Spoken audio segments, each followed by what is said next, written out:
ka channel le ka video mi lo thlir sak thin tu te masain chi be le kule tun tu ma hianin WhatsApp broadcast chung chang karon soi dona a man dan le akal phung a om zia karon soi dona ni WhatsApp broadcast hi heta dinglam chunglam dot pathuma hianin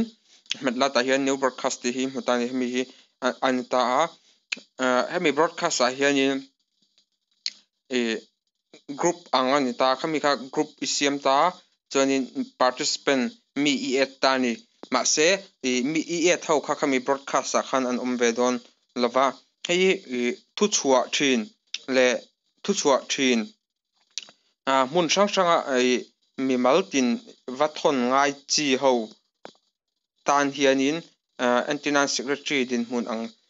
chelte heng tiang tan hianin apoimo le man tangkai ang thiam chuanin a tha em em a new broadcast a hianin lu tanga chuanin participant e tanga khata khanin member engamoni member khau kha amalte te message thon ngai lo khanin broadcast khami group a khanin engamoni thu poimo thon dak tu kha lo omta zaipol hazir turti te kanting khamal mal thon ngai lo khanin broadcast a khanin iwa thon to panga chuan khami broadcast a iwa thon khanin anni kha group a khan khami broadcast group a khan omve don chuang lawa broadcast a iwa thon khanin private chat ang hianin andong vek don ani ka hianin dinglam chung lama hianin dot pathuma hian kan betanga chuanin ta hian new broadcast omta a ta hianin participant tur hi kan en lo lokanga kan han search anga chuan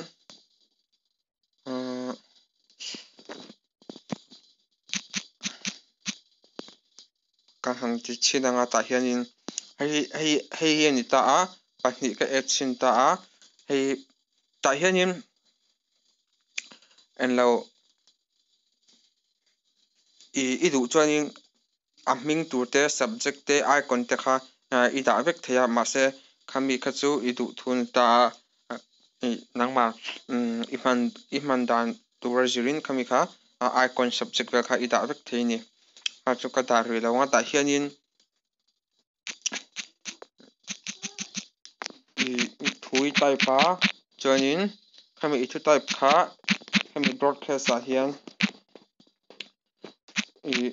iwa thon don ta ni iwa thon ta a iwa thon ta ni ti hianin anni kha chu group a hian an om ve mi alawa chuanin khati khanin hetia thu group a broadcast group a iwa thon khanin private chat ang khan an dong vek ani chu ta hian ka en lokanga hei ta hian group a om mi alawa kan hmu thei anga group a om mi alo ta hemi ka number pakhati tiam private chat angin message kha avadong ani hami kha WhatsApp broadcast man dan an ta man thiam chuanin a tha hei private te amal te mi vathon ngai lo hianin hemi broadcast a khani ta tapanga broadcast chunga mi at piang khanin private in andong theyanga thil i share don re ponin khan teng kha a thei veka dikta ka sei chuanin broadcast lowa tanga thil kan share chuanin vai khata panga wa ka share thei lowa tikhan abul tang boka ti that le kha a ngai thina panga kan han thona abul tang kan share thleng amidang panga kan han thon lia khan tiang time save tur khanin hemi WhatsApp broadcast hi ilo mang tang kai nge ka bai sei ani atang chuan tu kham chi song kha tun tuma kan videos clear how thei te an le ta phota in zawai in mang tha mutui choi te vekule